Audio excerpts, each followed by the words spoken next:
Daytona International Speedway. Wednesday, calm before the storm. Beautiful weather down here. Talking to Jeff Burton about what to expect. The Super Bowl had 97 million people watched last Sunday. I don't think the Daytona 500 is going to get that many, but whatever it gets, it's going to be important. TV ratings. Jeff Burton talks about those, and maybe NASCAR can hit some of those traditional demographics with its Back to Basics campaign and raise the roof on some of these things. Well, to be clear, anytime that attendance is down or TV ratings are down, we should be concerned about that.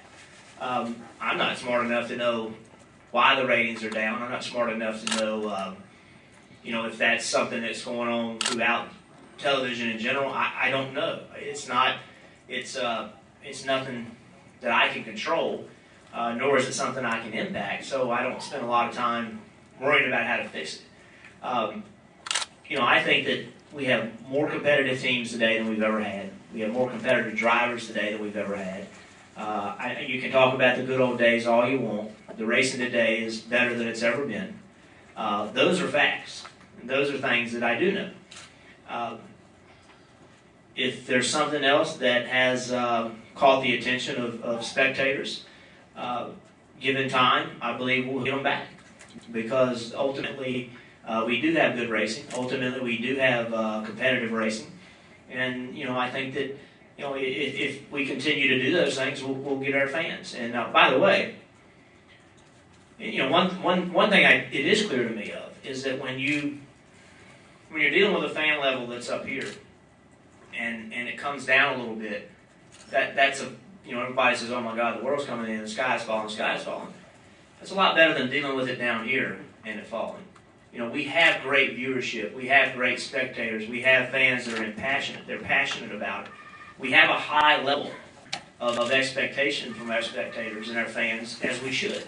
And I think this sport's pretty solid. The interesting thing to me is, when you ask, and I've done this, this fall, I was in a position where I was around a bunch of race fans in some different situations, and I asked them, I said, what do you think? And none of them ever complained about the quality of racing. So there's always other things. It was, I don't like Toyota being involved, or it's too commercial, or the drivers can't say what they want to say, those kind of things.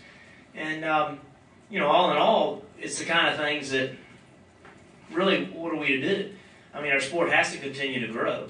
Our sport has to continue to have sponsorship. Our sport does have to have a sense of responsibility, not in censorship, but I don't think using profanity on TV or radio is acceptable. And there's a perception that the drivers are being harnessed in what they can say, and I don't think the fans like that, because I hear that a lot.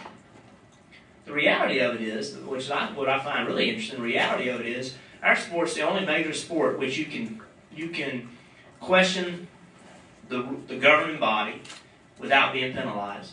I've never been told, don't say that. I have been told, don't say that word. And I'm good with that.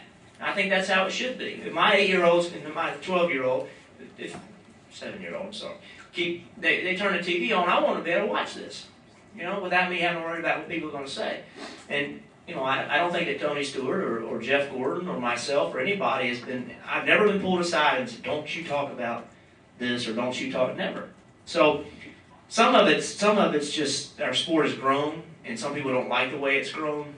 At the end of the day, if we have the cast of characters that we have and we have the competition that we're capable of having, the fans will ultimately be happy. We're not going to make everybody happy, but the majority of them will be happy. The Daytona 500 opens the NASCAR season. The Super Bowl closes the NFL season. Maybe NASCAR should turn the Daytona 500 into the last race of the season. Make it the Super Bowl stock car racing. Well, it is the Super Bowl stock car racing, and this is what Jeff Burton says about moving the date. There's something unique about this being the first race and the biggest race. I got to tell you, preseason football bores me to death. I can't imagine sitting and watching a preseason NBA ball game. We just get right at it. And I think there's something to be said for that. I think that the excitement starting boom right now, I think is a great thing.